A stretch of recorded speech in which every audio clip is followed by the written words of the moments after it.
Hey, welcome to Terry and Gary's Low Expectations podcast. Pro wrestling superstar Rhino and his co-host Gary come to you live each week with guests from the worlds of pro wrestling, comics, movies, sports, and more. So if your standards aren't too high, Terry and Gary's Low Expectations podcast is for you. Even today, when I'm in there wrestling, I feel energized. I feel good. I feel like I've got a lot left in the tank. Good things is going, baby. Oh, man, they don't lie. You have to grow a mohawk so that you can go by the name Kleba Lang. The ratings are through the roof right now. Right. Catch Terry and Gary every Thursday at 4 p.m. Eastern live on Podcast Detroit. Download Terry and Gary or stream on Spotify, iTunes, iHeartRadio, or the Terry and Gary TV YouTube channel. You know what to do next. Leave your expectations at the door and enjoy the show. Terry and Gary's Low Expectations podcast is back, and Happy New Year. Happy New Year. Happy New Year, Gary. We have a fun show planned. It should be a quick show. We're going to do a recap of Insane Holiday Hell, IWR 8. With us today, we got Mark Roberts, our IWR announcer, an in-ring announcer, and we have Joe Broni, our man that's on commentary for the shows. So why don't you guys tell everybody a little bit about who you are and what you do. Mark? Well, yes, I'm the ring announcer. I do some hype videos, do some interviews, and occasionally other places do some commentary. So basically, all of the speaking roles for IWR and a couple other places in Michigan right now, and looking to branch out beyond that. All right, and Joe? Hey, my name is Joe Broni, and I have done this for a long time, but I'm just getting back into it after a long layoff. So I do commentary for IWR as well as F5 wrestling here locally in Michigan. And that's enough. I'm not looking to branch out. Mark's got way too much time on his hands. So this is good. Too much time on your hands, Mark? What's that? You have too much time on your hands? I've some, yeah. I mean, there's a lot of wrestling to watch on TV, but other than that, truly there is, but nothing like we see at IWR though. Jason Miller wants to say hi, everyone. So he'll probably be on here a little bit, maybe talking smack, because he likes to mix it up a little bit, huh, Jason? Well, hello, Jason. We got Rita Doobie. Hello, guys. So happy to see you. Rita. Yeah, we are missing somebody though. Who are we missing? Rita's got the tickets. Rita's got the tickets. That's right. Oh yeah, we're missing Rhino. Yeah, I should have my sign. Where's Rhino? My ego's so huge, I didn't even notice he wasn't here. Well, that's what we got you on. It cancels it out. We do ego by weight now, apparently. So this is going to work out well. I'm right up there. A quickie with Mark. Yeah, he talks way too much for a quickie. Mark, there's just a running commentary soundtrack the entire time. Well, I stutter and stumble a lot, so you guys fill in wherever you can, wherever you think need be. We got Brain Jerk Entertainment on here. Brain Jerk Josh. Those guys do a great job at the show with us too. Look at these fine gentlemen, super professional and great fit for IWR. You talking about both of them? I want to know what podcast he's watching right now, because it's not this one. Josh, we've got to take the expectations a little lower. I think you guys have drubbed up too much expectations for me. I don't know how we're going to have another show after this. Whew. And who he do. So the purpose of this episode, we're going to talk a little bit about IWR 8 and get your guys' thoughts on some of the matches. We got a couple clips we want to play. One's a pretty long clip, but it's pretty violent, so I like to show the whole thing if we got time. But it was a great match. It was just an awesome atmosphere, full house, standing room only. We had 3 amazing VIP matches that, like I always say, I think they could be main events at other shows. Just the channel we have is amazing, and those guys put on, like I believe Tommy Dreamer said later on, they put on a show like they're in front of 20,000 people. So I would argue that IWR's got a talent pool that's rivals national companies. It's just not a Michigan thing. It's solid. It's a solid talent pool. I think you and I agree. So, but our first match. What was the first match we had up there? We got Mark. It was the Kenny Urban. It was Sam Beal defeating the Kenny Urban at the beginning of the VIP. Now, I hope people caught that. Did you guys catch that when Kenny Urban came out dressed as Sam Beal? So what was surprising to me was that there's actually 2 Nickelback fans.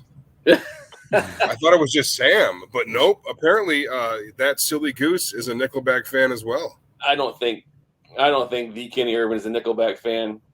Yeah, you're right. There's still only one. There's still only one. It was a really good way to get under the skin, though. That was nice.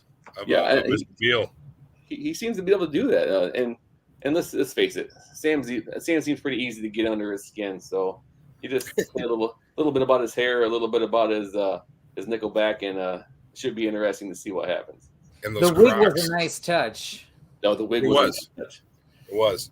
Well, so yeah, and the Crocs thing is what really gets me with Sam. Because I know what sweaty feet smell like in Crocs. It's just those holes do nothing. It's horrific. So it allows you all to bear witness to the smell. the world gets to croc out with you. Right. It was a good match, though. It was good. I believe, was that not Sam Beal's first victory in IWR?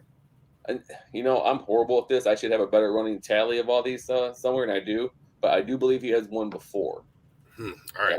I went back and watched the video, and I heard you mention on commentary, Joe, that Ox looked good in the wig. Ox did. Yeah, so when you look at Ox, it's like he's got that head, right? And then you throw that wig on, it framed it nicely. We're not looking like Mona Lisa here, but it was a definite improvement. I think Ox may be the most fascinating character in IWR.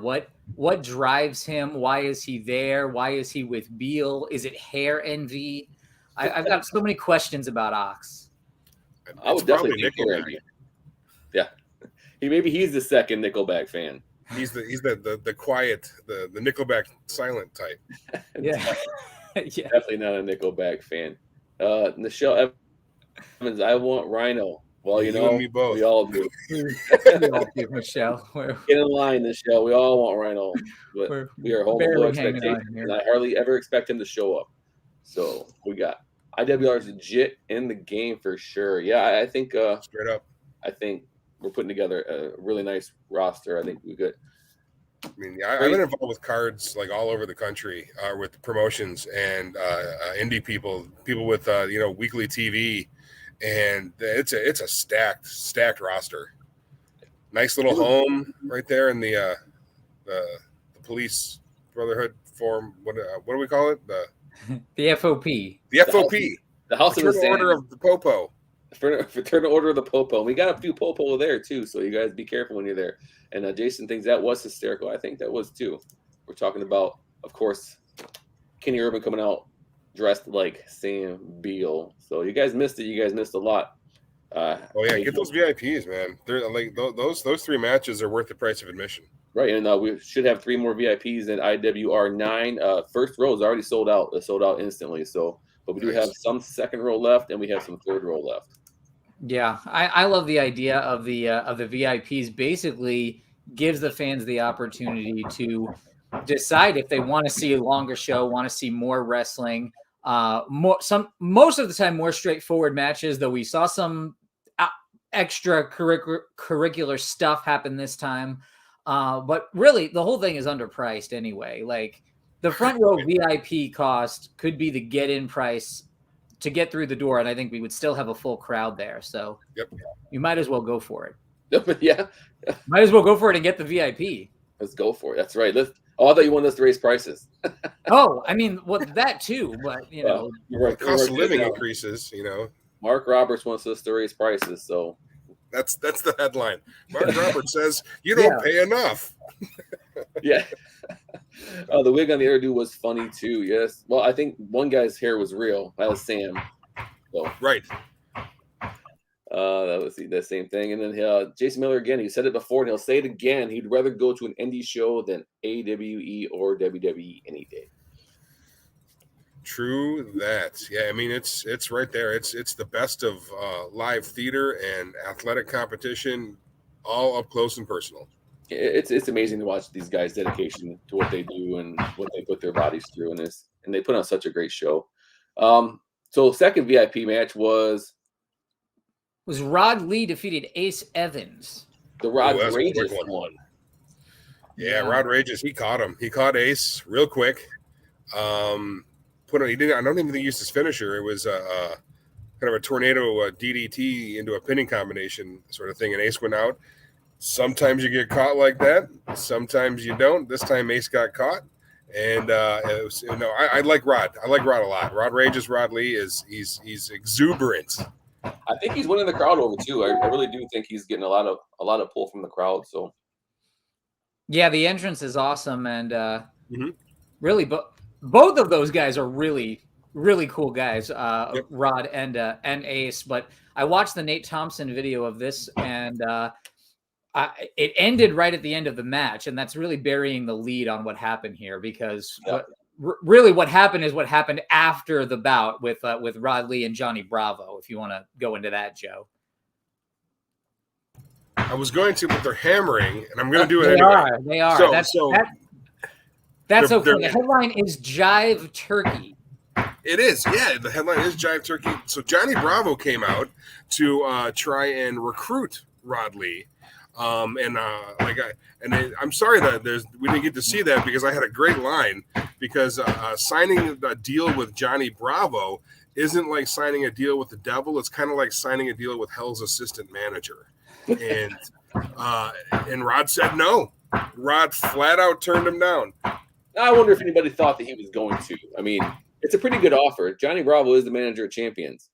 So I myself was kind of surprised that he didn't align himself with Johnny Bravo to maybe up his value more, I think, in other matches. But I think it was a pretty bold move to tell him no. Yeah, I mean, so Johnny Bravo is not wholly responsible for, we'll get to it, getting the game changers in the main event, right? But he's a big part of it. So maybe Rod could have used the rub. Maybe this was a bad move, but at the very least, Rod's got his integrity intact. I'm interested to see if this means that Bravo is looking to increase his numbers and actively recruiting others, or if he was just out for Rod. It'd be interesting to see. I think he does want to create a nice stable there. It's interesting. So Bravo's work in other places is indicative of really kind of helping people move to that next level. So we'll see who he convinces to get on the Bravo train. Yeah, I mean, he was a manager at Taya Valkyrie, and she was an Impact champion for God knows how long.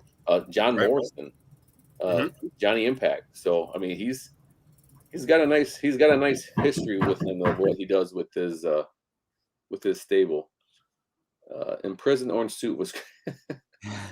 Yes, it was very. I don't know if they let him keep that after prison, or he's just wishful thinking. And like, what's next? Numbers off. Rod likes to keep it sucker free. That's right. That's what Rod told him. Sucker free, Rod Lee. And then we had the third VIP match. Right. That's double M3 defeated Amazing Nate Matson. And that was cool. That was an amazing match. It really was. And I've said before, I mean, both those guys, their talent is just it comes out so fluently in the mat, in the ring. And so the cool thing is, so MM3 grows up watching his dad wrestle Nate Matson, and then now he's in the ring with Nate Matson, and it's great. So third generation star MM3, the DBA's son, and who's the son of Sweet Daddy Malcolm Monroe, and then Nate Matson, who is a Michigan legend, has been around. This is his 25th year, I think, in the ring. So part of that Can-Am connection with Scott D'Amore and all that cool stuff. So, yeah, they mesh well together, and it was a great match. And I was happy to see Malcolm Monroe III get the Duke on that one. It was a great match, and amazing Nate. You can't say enough about him. Nope. The things he's done, the places he's been, the championships he's won. I mean, people he's trained. I mean, he was actually trained, a little bit with Chris Sabin, or helped Chris Sabin get to where he is. And of course, we got to see Chris Sabin battle for the U.S. title at IWR 8. So that was pretty awesome to see. And then you mentioned Scott D'Amore. Yep. Man showed up at our show. He did. Such an honor to have him actually show up to an IWR event. I heard he was scouting for ring announcers.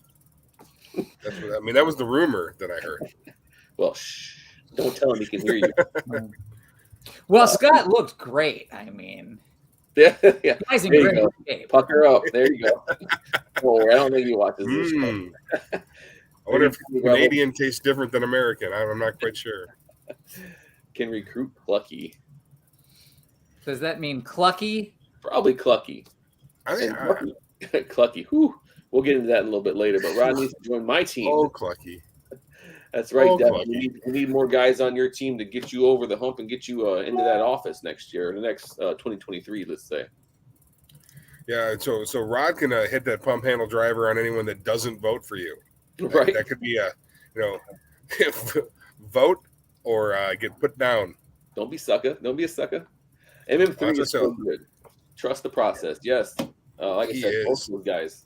I mean, everybody that comes into that ring is phenomenal. I hate to say one more than the other, but just exciting match. It was an exciting match, and Nate and MM3 both had a few exciting matches. I think the MM3 when he was against Trey in that gauntlet match, their time in the ring was amazing. Yes. And I believe our first IWR event, Amazing Nate. I think he battled Trey, and that was another just amazing match. That's a cool part about the roster too. You can pit anyone against anyone, and you're going to have a great match. There's not a stinker in the bunch. We've got packed houses, but I've definitely been to my fair share of Southeast Michigan wrestling shows that do not have packed houses, and Nate Matson can turn people rabid. I mean, he just knows every little trick to get however many people are there engaged in what they're watching. Right. Good stuff. Someone is in the midst of a full Rhino. Can we see the outcome on a future show?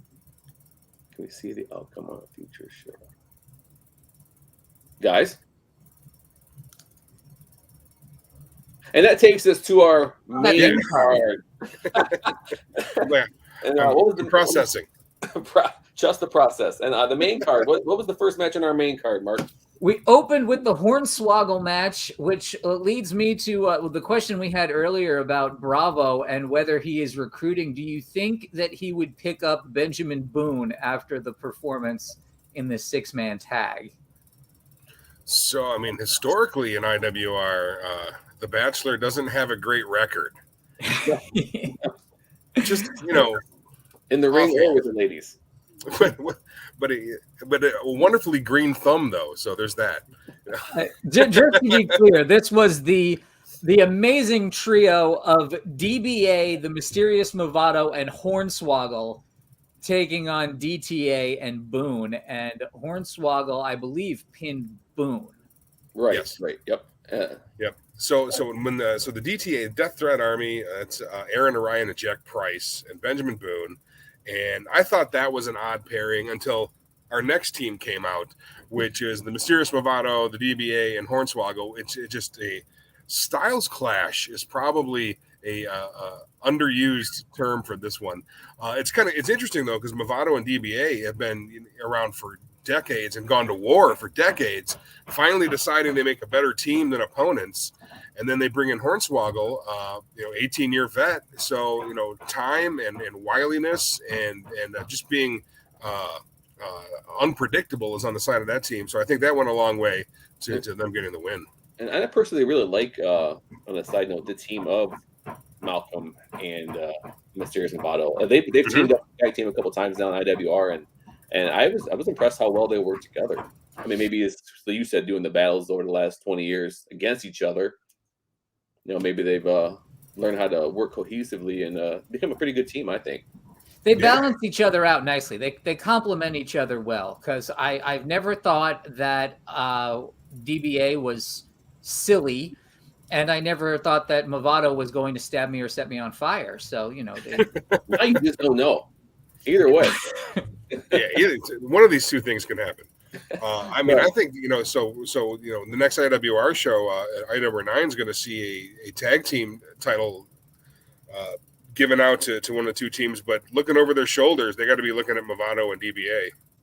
Let's talk about that. This one of our main matches for IWR 9 is the IWR Tag Team Championship title match, which is going to pit the reunion, Rhino and Heath back together again. Well, I think they're always together, but back together again here in Monroe in the ring this time But in the ring, yeah. But no, they're on Impact together too. I think they're tag teams on Impact too. So, spoiler alert. Anyways, they're gonna face DTA. And that is what we were talking about earlier. Bravo having a chance to bring a tag team to gold. It could be the first time that we see Bravo get his hands on a championship here in IWR. And I'm looking forward. I think DTA is a formidable. I mean, Heath and Rhino speak for themselves, but DTA is a formidable opponent. There's a long list of IWR roster members that aren't on national TV and other places that absolutely belong on national TV and other places. The DTA, that pairing is one of them. Dread King Logan, MM3. Just we've got so many Impact players. See what I did there? And that aren't on Impact or anywhere else for that matter, but they absolutely belong in these main events, and they absolutely belong in the ring with who they are. So, yeah, even though so Boone took the pin in the Hornswoggle match, that leaves the DTA open to with a little bit of not negative momentum going into this match with Heath and Rhino. So it's going to be very interesting. And they kind of walked away from Boone. Yeah, they left him behind. Yeah, they kind of like, who is this guy? And who wouldn't, They gave his rose back. But speaking of Hornswoggle being in this match, it was when he came out and his music dropped. I mean, it was pretty amazing. I want to show a little clip of what you got to see of Hornswoggle in the ring at IWR 8. Not that one.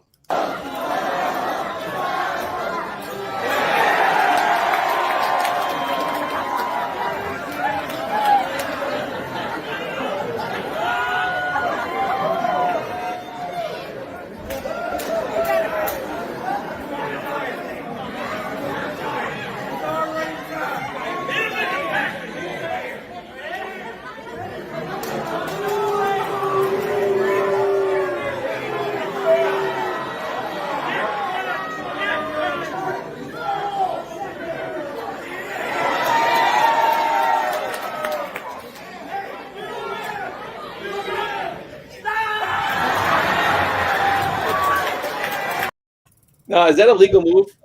Oh yeah. Okay. Unless nipples are not a foreign object. They're on every wrestler when they enter the ring.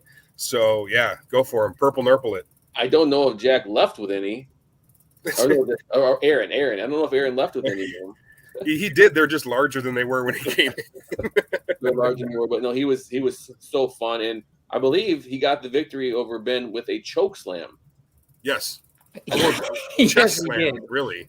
It was like he grabbed a peck and maybe he used the peck as leverage. Maybe he grabbed the nip and picked him up. But anyways, get to IWR's Terry and Gary's TV YouTube page to watch that whole video. Commentary by Joe Broni.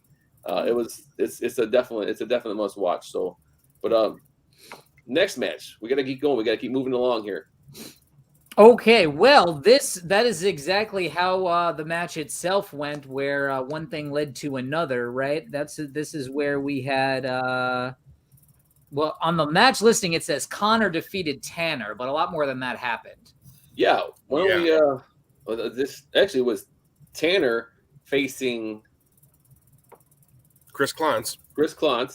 That's right. It was Tanner versus the actual match. It's total chaos in IWR, man. It's insanity. Oh yeah, this match. It was a 1-on-1, then it turned into a 3-way, and then it turned into a fatal 4-way that was literally fatal for people. And there was tables broken. There were doors broken. Yep. There were Lego impalements. There was a misuse of a crutch that is absolutely horrifying. If you tell Connor that's not the way to use a crutch, I think that may be the last time you ever say something. So I think that's how he believes crutches are used. And as far as I'm concerned, that's how crutches are used then whenever he's in the room. That's my answer from now on. And actually, this is a long clip. I don't want to play all of it, but just to witness some of the stuff that Connor's capable of in the ring. So let's show that. I keep picking this wrong.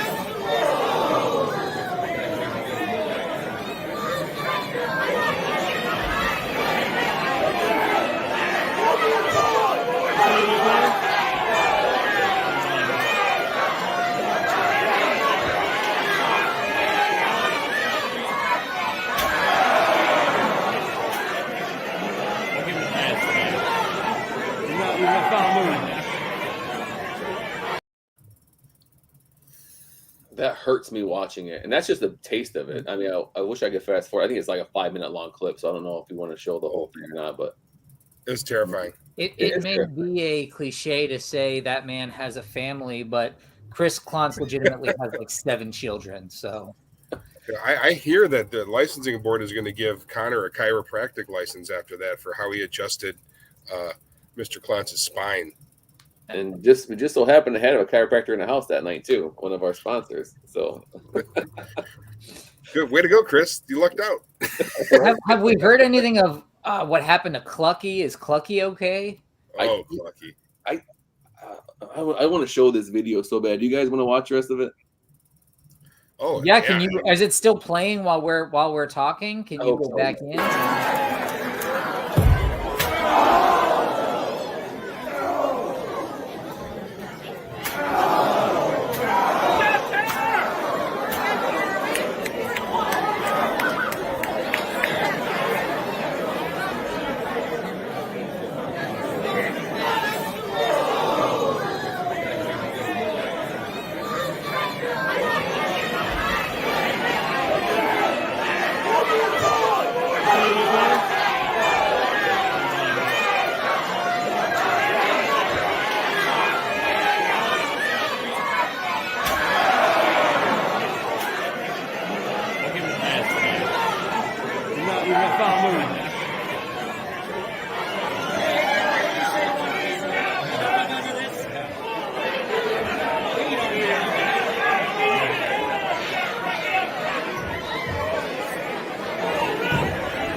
Wow.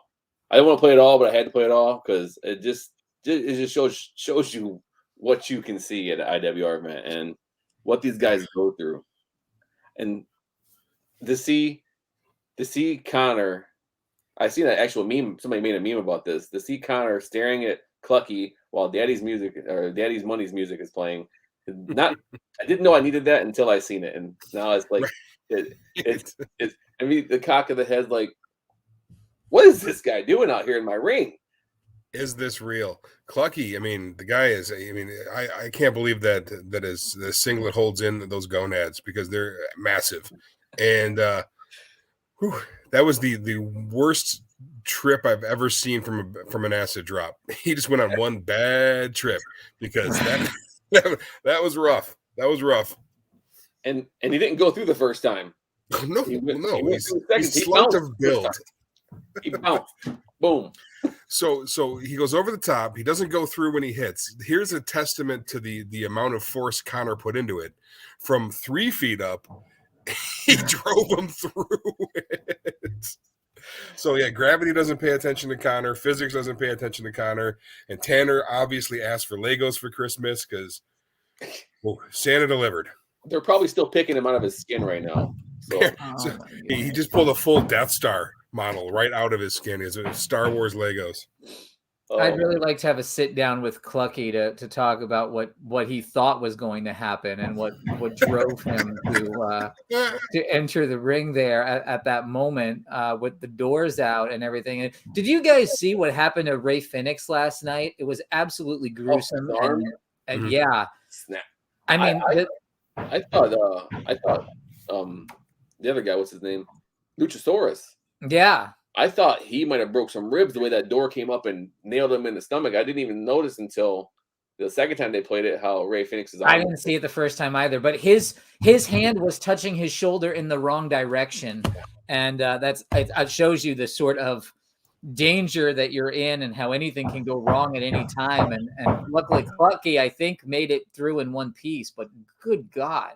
And that's why people get smacked by wrestlers when they say it's fake. That's why I wore my shirt. Hey, look. Let's see it. My David Schultz "Don't Call Me Fake" shirt.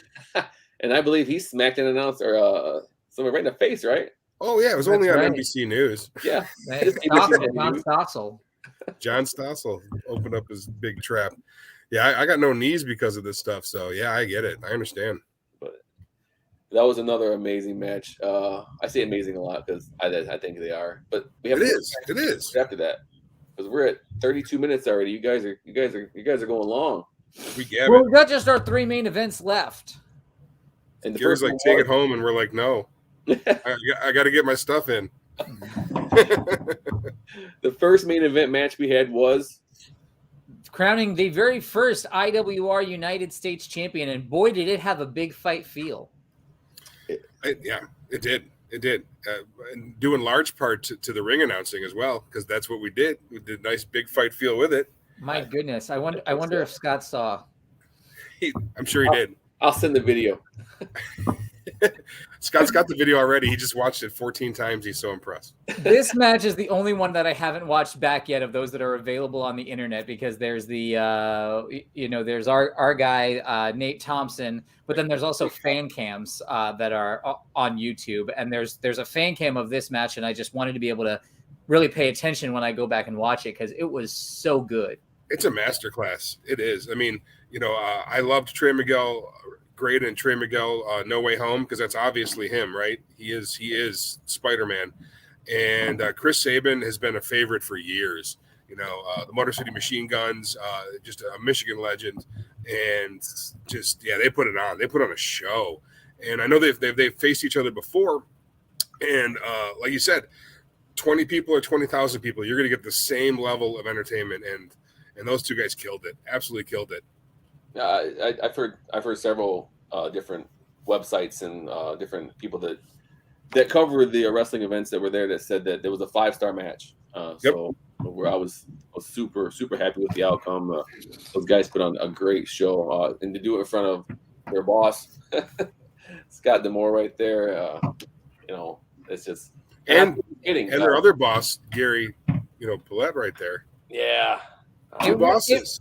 It really speaks to Sabin in particular that I don't think there was a single person that questioned the change when the change was announced, that his reputation and his history speaks for itself, that being put into such a high pressure situation where people expected to see a match that good and everyone was just like, well, yeah, that's awesome. Yeah. Like that's a great replacement was just, I think, had to be the universal response there.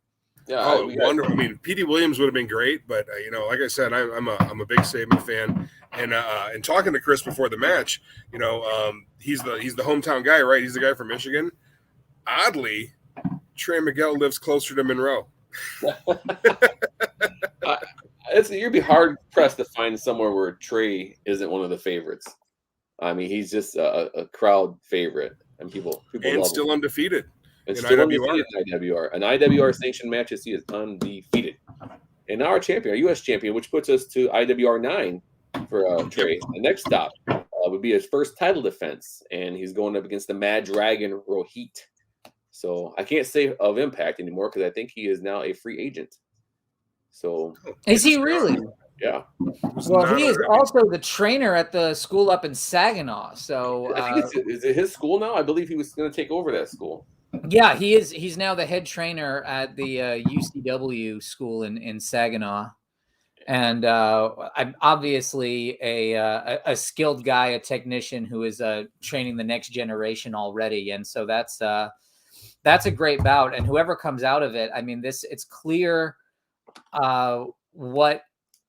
Maybe not for the other championships yet. I think I know where they're headed, but for the U.S. title specifically, this is shaping up to be the for wrestlers, and having it on a guy like Trey or Rohit means getting a lot of attention in a lot of places because of the kind of matches that you could make having versatile wrestlers like that in there. It's very exciting. Oh yeah, I know we'll get more. But if you get 50% of what they went through to over that Impact X Division title, then this is going to be off the chain. It's going to be Miguel Saban level next time we hit it in February. Yeah, because we've had 2 Impact X Division champions now. Rohit was the X Division champion back a few months ago when he wrestled, and the last time I think he wrestled for IWR, and now I think we failed to say that. That Trey is actually the X Division champion right now too. So we also had Ace Austin. Has Ace Austin been X Division champion? He has been. Yeah, he has been. I can't remember if he was at the time he was here, but I do believe he has been. So that's 3. Yep. But we are blessed to have such great Impact wrestlers that join us. We have a couple people that wanted to say some stuff. If Connor needed my chair, he'd have to throw me in the ring with it because I would not be able to stand up quick enough. He could. And he could. Yeah, I don't think that he would have trouble throwing any one of us. We'll save that for IWR 9. Jason Miller gets thrown in the ring with his chair. Wow. My wife's got an awesome photo of flying Legos. Yeah, there were people picking the Legos off the ground. So share that on the IWR page. Yeah, any videos or pictures you have IWR, please share. And shout out to the crew who cleaned up that ring in no time. That was a lot to. There was a lot left behind in that after that whole thing there, as you saw with the doors and the Legos, and the show just kept going. Yeah, pieces of Tanner and I think Klontz' 3rd vertebrae and an entire Clucky had to be cleaned up. Patrick says, awesome shirt, Joe. Thank you, Patrick. Yeah, we were cleaning Tanner's and Clucky's and Chris's Oh My up after that match. So you need to buy bigger dustpans. Right. Bigger brooms. I told you Mark talks too much. Let's see. We had a great time as always. What a great show. It was a great show. And IWR 9 coming up right around the corner. Tickets on sale now. purplepass.com/IWR 9. 3 championships on the line that night. It's a true night of champions. So make sure you get your tickets for that. Skull and Bones needs to play the Miguel versus Saban match in their classes. I agree. It's definitely something you can watch and learn from. Yep. The psychology was awesome. They had the crowd right off the bat because it's Chris Saban and Trey Miguel. Never lost him, and wonderful stuff. Is that a Wookiee? I live on Kashyyyk.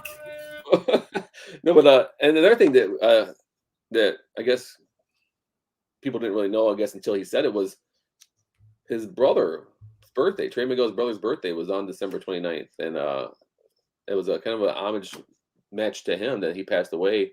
I don't know how long, several years ago, and it's just what a fitting champion to be crowned on a fitting day. So it's just another great little tidbit. Rohit is a good guy to watch. He is a good guy to watch. He is a great wrestler. and whoever picks him up is going to be lucky to have him. We know IWR has him, so by the way, if you need a co-commentator, I'm available. Come on in, sit down. I'm available to use as a prop to be thrown around. Oh my goodness, this Rita. is getting blue, Rita. Right, this is PG, Rita. All right, so brings us to our next match. Yes, that was Madman Fulton and Dread King Logan. Those are two guys who I hope we also see more of in the future. Yeah, Yes. I mean, pillars of IWR right now. Those two guys, and they are every bit of Madmen and Dread Kings. That's for sure. I was surprised to see, and looking back on a fan video of this, the full match is 18 minutes and change. It was. Yep. I didn't realize it went that long. It was a brutal match too. I mean, Madman had a plan. He executed the plan, and some people were surprised about the outcome. But, Yeah. Dread King really didn't take the loss, but he didn't get the win. He failed to answer the bell. So when basically unconscious for a second or two there, I don't know. Just it was a white stoppage from the referee. So That's right. Yeah, and you could have gone either way too. I mean, that's the magic of it. It could absolutely have gone either way. And I think that, like I said before, Logan's on a national TV, but he should be. And this is just another, piece of proof that should happen. And he did it well. The last show he took a shot at Fulton to get that spot, and it was an admirable showing. Shane Douglas was there, of course. Yep. Evil teacher and more evil student with the Dread King. Shark the blood. Yep, he's working wonders. I think it really speaks when you talk about depth in IWR and the work that these two guys put in this match. It's something when Shane Douglas is ever an afterthought. And Shane Douglas is not what we led with here, that, the franchise was a part of this bout. It's like these two guys killed each other, and also Shane Douglas was there. So that really says something about what they did. It's two great competitors. I look forward to seeing more in the future. We forgot to actually mention there was a little bit before that match with the genetic jackpot. That's right. We were coming out of intermission. I introduced Joe Coleman. And I think that was when we had a rowdy visitor again in the crowd. Yeah. Well, I don't think he'll be visiting anymore. Well, maybe he's had 2 or 3 times now. He's showed up, and the Dread King has had something to say to him every time. And this time, Joe Coleman has something to say to him. And I loved Dread King's response. Nobody beats up my fans but me. Well, yeah. So to be a Murph, Dread King is that Logan the guy's fan, name? Murph. Yeah, I believe it's Murph. I interviewed him on the prior show, and he told me that he was training to be a pro wrestler. So, well, he's definitely learned how to take bumps. That's for sure. Yeah. So far, he's only gotten through ass whooping class, and we'll see if he gets any offense in future interactions. He's putting on being ass whooped clinic right now. So, yeah. Nate Matson likes to give those lessons. Maybe those two guys should meet up. Well, there you go. I mean, if Murph is trained up and he wants his first match, I would not mind seeing Nate Matson take him to town. If anybody can shape him up, it would be Nate Matson. Let's see. Saban and Shelley were a great tag team. Yes, they were. They were, yep. Hey, maybe we could see them come to IWR. You never know. You never know who's going to beat IWR. We had James Campbell from WRF's Dave and Chuck the Freak this time. We had Scott D'Amore from Impact Wrestling. We had Darren McCarty, 4-time Stanley Cup champion. We had Rob Miller from Sci-Fi Series Face Off. We have Joe Broni. We have Mark Roberts. I mean, we have it all. You don't get much bigger than that. You don't get much bigger than that. We have 3 ECW stars that show up on occasion, Yep. Yeah. Shane Douglas has been pretty much a regular helping out with Dread King, and it is. Tommy's been in 3 times now. Twice, yeah. Last 2. We had December and February. So, we already seen that one. Oh, Rita. What happened to Murph? We don't know. We don't know what happened to Murph. Murph got a discount on his wrestling school tuition because he took so many shots in this last show. He gets beat up at IWR. He leaves, and he shows up again next show. So I don't know. We'll have to see what happens. The cool part is he pays to get beat up. That's that's Rita levels of masochism right there. He brings his family too. You know, so they're all sitting there enjoying the show and watching Murph get beat up. Like, oh look, Dad's getting his ass kicked again. This is great, and we're not at home either. This is wonderful. Go, Murph, go. I'm kind of curious to see what happens with this whole Joel Coleman angle, though. So I don't know what his intentions were. I mean, I don't think they really came out yet. So, but I don't know if it's a good idea. I mean, Joe Coleman's, he's no joke. No. You know, if I were him, I'd be looking at Trey Miguel or Rahid, whoever's the U.S. champion after this, and then maybe that heavyweight championship coming up next month. Yeah, and there's, like I said, let's get your guys' tape before we get to we have one more main event to talk about, right? Yep. But we've already talked a lot about both Tommy Dreamer and Rhino. That was their match with the Game Changers, who are not going to be happy that their names have not come up until now. The first thing that you should have said, Joe, was that the guy who's going to be on TV is obviously the wild card from the West Coast, Nate Bach. I was going to try to do a whole hour without saying their names, but again, as annoying as they are, they're great. They're a great team. They got Bravo and good old Chinstrap Jesus is Nate Bach had cornrows in the hair patch. There were braids in the patch of hair on the back of it. He has hair only right here. Right. And it looks like something will be in one of your movies, Joe. It's too scary. That's too scary. But that was another awesome match. I believe Rhino and Dreamer got the victory, giving them. That's right. That gave Dreamer 5 minutes with Bravo, and eventually, Dreamer got him into the ring. It took a while to convince Bravo to get in there. Well, I mean, it would take a while, but before we get to that, I think we should note that Bach and Barrett could have won that. I mean, they could have won that. Again, it's not how many years you've been doing it. The talent level here is just top notch. And then, of course, Dreamer gets his time with Bravo, and I think that the outcome of that match was the shock of the night. Yeah. He had a little help for some Fuji dust, I believe. I thought it was those shoes. Yeah. The shoes and the socks hypnotized Dreamer and put him in a fugue state. But you are right about the Game Changers, though. I mean, don't take their look and underestimate their in-ring ability, because I mean, just because they look like Vanilla Ice, doesn't mean they don't wrestle like a seasoned vets. I mean, they're both really, really good, and they're a great tag team. They're a lot better tag team than they are individually. Nate has had a few setbacks individually, but together, man, they're a heck of a team. Nate might be the reason that Clucky had so much confidence going in there with Connor. So, yeah, I could see that. Connor, Nate, mirror images of one another. Go Clucky, go. We're going to wrap it up here shortly, but before I let you guys go and we move on to IWR 9, St. Valentine's Day Mayhem, the Night of Champions. We already announced the Trey versus Rohit for the U.S. Championship. Trey is defending his title for the first time. And we got Rhino and Heath back together again, and it feels so right, versus DTA for the Tag Team Championships.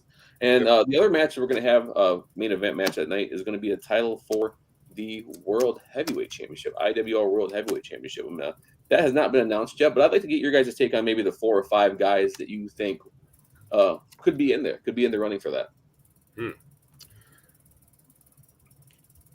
want to go, Mark? Or you want me to go? Well, I think we've already talked about some of them and how they went to war here. I would think that Logan and Fulton are 2 guys who would be in that picture.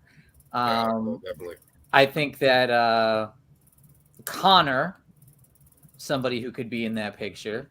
I don't know in Monroe you could ever get away with not including Rhino as a possibility in that picture. There's a lot of you mentioned Joe Coleman, so I should let you have that one. But what about Tommy? I mean, we've got 2 former ECW champions on the show. You can't really discount either of them, right? Or for that fact, the franchise. No, not at all. I mean, he's been to 5 or 6 shows already. You never know. I mean, that's the nice thing about IWR. You don't know who's going to be here. Who's going to be and for any of these championships, I don't think that we should discount that there could be people coming in from the outside who want a shot at it. I mean, look at the talent that's available in Michigan and throughout the Midwest alone, let alone fly-ins from anywhere else. I mean, Dan Severn lives here. That guy has held lots and lots of world championships. We could see him get in the ring. I don't know. It could be anybody. We could see Joe Broni and Mark Andrews or Mark Roberts. Yeah, and the three of us could team together in a handicap match and all lose at once to anyone. My goodness. Who am I missing, Joe? Throw out some others. Oh gosh. I mean, those are, I think, obvious choices. I think that the roster is so deep that, at any given day, Nate Madsen can beat anyone. Yeah. On any given day, MM3 can beat anyone. And if you're looking at interested parties that are looking into on the inside here, Movado and DBA. Yeah. There's some stacked talent in here, but I would agree. I think Fulton and Connor and Logan would be probably my top 3 right now. DTA guys are all pretty thick. I mean, they can see any of them. They've all held singles titles elsewhere, I'm pretty sure. Sam Beal can win. Go to, says Patrick. Yeah, I mean, it could be anybody. Sam Beal, definitely. There's no weight limit to it. I mean, there's no size limit to it. Anybody could be the heavyweight champion. So, I mean, I say Ox with the wig. Definitely without the wig. Nothing. I don't want to ever see Ox again unless he has that wig on. Yeah, it's wonderful. It's like, does that mean he has to do the earmuffs to keep it on? Yeah, why not? Throw on the headgear, definitely. But to say the least, it was a fun show, guys. You have to wrap it up. It's getting close to that hour, and we don't want to lose fans. It gets too long. People lose interest. We lose enough the more I talk. You don't want to throw out some tag teams and U.S. title contenders too? It's getting dark in this room. You could. I thought you were going to sleep. I didn't know what was going on back there. I thought we were just time for a nap. But I mean, after Rhino and Heath face DTA, I mean, who knows? I mean, the winner of that match, the loser of that match is DBA and Movado, DBA and Movado. Yeah, or DBA and MM3. Yeah, they've teamed. The father and son connection have teamed well. Or the Game Changers. Definite Game Changers. Yep. Or Violent by Design. Oh yeah. Or which members of Violent by Design? Any of them? Any of them. Well, I would say any of them, but yeah, Joe and Cody, they both are Diener. They both loved it here. So yeah. And with Joe Coleman back, he's a part of a pretty high profile tag team in the Midwest Indies. It could be anything. Anybody, anything, anywhere. Who kind of made a time? Yeah, kind of made a time. Just in time for us to say goodbye. Terry Gear's Low Expectations Podcast will be back next Thursday live with actor Stephen Vining, who is, if you've ever watched The Walking Dead, he's in almost every one of the most memorable zombie moments there is. So definitely be interesting to catch up with Stephen. He's a great guy. We had him on our show once. He'll be a lot of fun to talk to. A lot of insight on The Walking Dead. We might have some other people pop in. Who knows? You never know. Maybe Joe and Mark come back. I don't know. Maybe Rhino will be here. Who knows? Who knows? On his own show? What? Yeah. What? Well, anyways. Tickets are more of the name brand. He's just giving us the rub. Yeah. St. Valentine's Day Mayhem, February 17th. Tickets right now on sale. Get them now. They won't last. They will be gone. You will be standing up watching it if you don't get your tickets. purplepass.com/IWR9. Great to have you guys. Before we leave, you guys want to shout out any links you guys have to follow you or anything you want to say before we go? No, any of the social media is at Joe Broni Talks. Come visit, put things on there. Tell me how much I suck. I'll tell you how much you suck. It'll be a relationship. You can find me on Facebook at Mark Roberts, and there is a show coming up on the 15th. I'll be in Saginaw for UCW. Awesome, guys. Thank you so much. We'll see you guys again soon, I'm sure. Be good. We're out. Thanks for having me. Thank you so much. Podcast. I'm going to put my name first from now on. So yeah, I did that. And Spotify, iHeartRadio, iTunes, Castbox. You know the routine. Get them, download them, like them, share them. We will talk soon. See you guys later. Bye.